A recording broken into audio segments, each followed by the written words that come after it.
নমস্কার বন্ধুরা, ডলি রন্ধনশালায় সবাইকে স্বাগত। আর আজকে তোমাদের সাথে শেয়ার করব পালং শাকের দারুণ একটা টেস্টি রেসিপি। এইভাবে পালং শাক রান্না করলে গরম গরম ভাত, রুটি, পরোটা বা টিফিনে মুড়ির সাথেও খেতে পারবে। আর আমি এই রান্নার জন্য এক আটি পালং শাক নিয়েছি। আর এরকম কচি পালং শাক যদি তুমি এইভাবে রান্না করো তাহলে কিন্তু খেতে দারুণ লাগে। আর পালং শাকের এই রেসিপিটা আমি কিন্তু খুব বেশি তেল মশলাও ব্যবহার করিনি, একেবারে কম তেল মশলায় তোমাদের সাথে আমি রান্নাটা শেয়ার করব। তাহলে বন্ধুরা, রেসিপিটা কেউ কিন্তু স্কিপ করে দেখো না, শেষ পর্যন্ত আমি রান্নাটা কিভাবে করেছি সেটা তাহলে মিস হয়ে গেলে এতটা কিন্তু খেতে ভালো লাগবে না। তাই রেসিপিটা শেষ পর্যন্ত দেখার জন্য অনুরোধ রইল। পালং শাকগুলো আমার কাটা রেডি হয়ে গেছে। আর পালং শাকগুলো দেখো আমি একটু বড় করে কেটে নিয়েছি।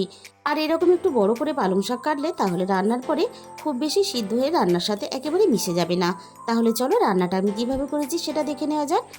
প্রথমে আমি কড়াইয়ের মধ্যে 2 চামচের মতো সর্ষের তেল দিয়ে দিলাম। তেলটাকে আমি প্রথমে খুব ভালোভাবে গরম করে নেব। আর পালং শাকের তরকারিতে অল্প একটু বড়ি দিলে তাহলে খেতে বেশ ভালো লাগে। তাই এক মুঠো আমি বড়ি তেলের মধ্যে দিয়ে দিলাম ভাজার জন্য। আমি এখানে মটর ডালের বড়ি ব্যবহার করেছি, তোমরা চাইলে যে কোনো ডালের কিন্তু বড়ি এই রান্নাতে ব্যবহার করতে পারো। এবার আমি বড়িগুলোকে নাড়াচাড়া করে বেশ একটু লালচে করে ভেজে নেব। বড়িগুলো দেখো আমি বেশ লালচে করে ভেজে নিয়েছি। এবার আমি সমস্ত ভাজা বড়িগুলো কড়াই থেকে নামিয়ে নেব। ওই একই তেলের মধ্যে আমি আরও 1 চামচ পরিমাণ সর্ষের তেল দিয়ে দিলাম। তেলটাকে খুব ভালোভাবে গরম করে নিয়ে প্রথমে আমি ফোড়নে দিয়ে দিলাম অল্প একটু কালো জিরে। আর সাথেই আমি দিয়ে দেব একটা শুকনো লঙ্কা। আর এই রান্নাতে কালো জিরে ফোড়ন দিয়ে রান্না করলে রান্নায় গন্ধটা খুব ভালো আসে। তবে তোমরা কালো জিরের পরিবর্তে এখানে 5 ফোড়নও ব্যবহার করতে পারো। আমি এবার ফোড়নটাকে নাড়াচাড়া করে বেশ একটু হালকা লালচে করে ভেজে নিলাম। এবার আমি এখানে দিয়ে দেব তেলের মধ্যে একটা ছোট সাইজের পেঁয়াজ কুচি। আমি রান্নাটা পেঁয়াজ আর রসুন দিয়ে করব। এবার আমি পেঁয়াজের সাথেই দিয়ে দেব অল্প একটু রসুন কুচি। আর তোমরা যদি কেউ নিরামিষভাবে করতে চাও তাহলে কিন্তু পেঁয়াজ রসুনটা স্কিপ করে যেতে পারো। বাকি সমস্ত মশলা একই ব্যবহার হবে, তাহলেও কিন্তু খেতে বেশ ভালো লাগে। তবে এরকম পেঁয়াজ রসুন দিয়ে যদি কখনো রান্না করে না থাকো তাহলে কিন্তু অবশ্যই একদিন হলেও তোমরা ট্রাই করে দেখো। এই রান্নার স্বাদ আর গন্ধ সম্পূর্ণ অন্য হয়। মিনিট 3-4 মতো পেঁয়াজ আর রসুন একসাথে নাড়াচাড়া করে হালকা লালচে রং ধরা পর্যন্ত আমি ভেজে নিলাম।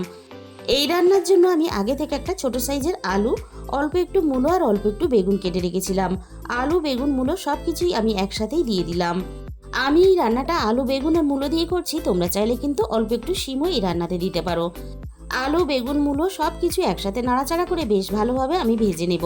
আর যেহেতু এই রান্নাতে আমি কোনো রকম এক্সট্রা জল ব্যবহার করব না, তাই আমি এখানে আলু, বেগুন, মূলো খুব ভালোভাবে নরম হয়ে যাওয়ার জন্য আমি মিনিট 2 মতো ঢাকা দিয়ে দিয়েছিলাম। ঠিক মিনিট 2 পরে আমি ঢাকাটাকে সরিয়ে নিলাম। আর এই সময় কিন্তু গ্যাসের ফ্লেমটা লোতে রাখতে হবে, তা না হলে কিন্তু পেঁয়াজটা অনেকটা ভাজা হয়ে পুড়ে যাবে। আমি আলু, বেগুন, মূলো সবকিছু ভিতর থেকে খুব ভালোভাবে সিদ্ধ হওয়ার জন্য আবারও ঢাকা চাপা দিয়ে ভেজে নেব। আমি আবারও মিনিট 2 মতো ঢাকা দিয়ে দিয়েছিলাম আর ঢাকাটাকে সরিয়ে নিলাম। আর দেখো আলু, বেগুন, মূলো সবকিছু একসাথে নাড়াচাড়া করে বেশ আমি ভালোভাবে ভেজে নিয়েছি। আলু, বেগুন, মূলোর মধ্যে একটা সিদ্ধ ভাব চলে এসেছে। এবারে আমি গুঁড়ো মশলাগুলো দিয়ে দেব। আমি এখানে দিয়ে দিলাম 1 চামচ পরিমাণ হলুদের গুঁড়ো। আর সাথেই দিয়ে দেব অল্প একটু লঙ্কার গুঁড়ো। তবে লঙ্কার গুঁড়োটা কিন্তু রান্নাতে খুব বেশি ব্যবহার করা যাবে না। শাকের তরকারিতে খুব বেশি ঝাল হলে কিন্তু খেতে ভালো লাগে না। এবার আমি সমস্ত কেটে রাখা পালং শাকগুলো মশলার সাথেই দিয়ে দেব। পালং শাকের সাথেই আমি রান্নায় স্বাদ মতো লবণটা দিয়ে দিলাম। এবার আমি সবকিছু এইভাবে হালকা হাতে উপর নিচ করে নাড়াচাড়া করে সমস্ত মশলা, আলু, পালং শাক সবকিছু একসাথে খুব ভালোভাবে মিশিয়ে দেব। আর শাকটা খুব ভালোভাবে নাড়াচাড়া করার সাথে সাথেই দেখো বেশ হালকা কিন্তু শাক থেকে জল ছাড়তেও শুরু করে দিয়েছে। শাকটা যাতে খুব ভালোভাবে নরম হয়ে যায় তার জন্য আমি মিনিট 2 মতো ঢাকা দিয়ে দিলাম। ঠিক মিনিট 2 পরে আমি কড়াই থেকে ঢাকাটাকে সরিয়ে নিলাম। এবার আমি রান্নার মধ্যে 2টো কাঁচা পাকা লঙ্কা দিয়ে দেব।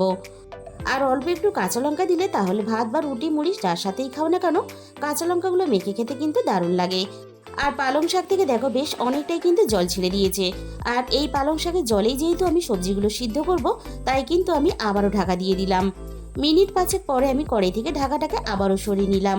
আর দেখো পালং শাকগুলো বেশ ভালোভাবে সিদ্ধ হয়ে নরম হয়ে গেছে। আর আমি কিন্তু রান্নাটা আর ঢাকা চাপা দিয়ে করব না, গ্যাসের ফ্লেমটা মিডিয়াম টু লোতে রেখে এইভাবেই কিন্তু নাড়াচাড়া করে বাকি রান্নাটা আমি করে নেব। এবার আমি দেখে নেব আলু আর মূলো খুব ভালোভাবে সিদ্ধ হয়েছে কিনা। আলু আর মূলো হালকা একটু সিদ্ধ হতে বাকি আছে, তাই আমি আরও একটু রান্নাটা করে নেব। আর এই সময় আমি এখানে ভেজে রাখা বড়িগুলোকে দিয়ে দেব।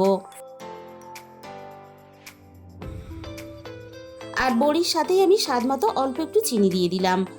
আর অল্প একটু চিনি দিলে তাহলে রান্নার স্বাদের ব্যালেন্সটা ঠিক থাকবে। এবার আমি চিনিটা নাড়াচাড়া করে রান্নার মধ্যে খুব ভালোভাবে মিশিয়ে দেব। আর বড়িগুলো খুব ভালোভাবে সিদ্ধ হয়ে নরম হওয়ার জন্য কিছুক্ষণ রান্না করে নেব। রান্নাটা দেখো আমার কিন্তু প্রায় রেডি হয়ে এসেছে। আলু, মূলো, পালং শাক, বড়ি সব কিছুই খুব ভালোভাবে সিদ্ধ হয়ে গেছে। এবার আমি রান্নার মধ্যে দিয়ে দিলাম 1 চামচের মতো জিরে গুঁড়ো। এই রান্নাতে কিন্তু খুব বেশি মশলা ব্যবহার করার প্রয়োজন হয় না, অল্প একটু জিরে গুঁড়ো দিলেই কিন্তু রান্নার স্বাদ অনেক বেশি ভালো হয়। তাই খুব বেশি মশলা দেওয়ার দরকার নেই। এইভাবে প্রায় তেল মশলা ছাড়া রান্নাটা একবার তোমরা করে দেখো, রান্নাটা খেতে কিন্তু দারুণ লাগে। আর বন্ধুরা, যদি এইভাবে কখনো রান্না করে না থাকো তাহলে কিন্তু একদিন হলেও তোমরা বাড়িতে অবশ্যই ট্রাই করে দেখো। আর আজকের এই রেসিপিটা ভালো লাগলে ভিডিওতে একটা লাইক করে দিও আর নিজেদের বন্ধুদের মধ্যে শেয়ার করে দিও। আর যে সমস্ত নতুন বন্ধুরা এখনো পর্যন্ত আমার চ্যানেলটাকে সাবস্ক্রাইব করনি, এরকম নতুন নতুন ঘরোয়া স্বাদের রান্না পেতে আমার চ্যানেলটাকে সাবস্ক্রাইব করে পাশে থাকা বেল আইকনটা ক্লিক করে অল করে দিও। তাহলে আমি যখনই কোনো নতুন রেসিপি আপলোড করব সবার আগে তোমার কাছে পৌঁছে যাবে। আর তোমাদের মূল্যবান সময় দিয়ে আমার এই রেসিপিটা এতক্ষণ সময় ধরে দেখার জন্য তোমাদের সবাইকে অসংখ্য ধন্যবাদ। আজকে তাহলে এই পর্যন্ত।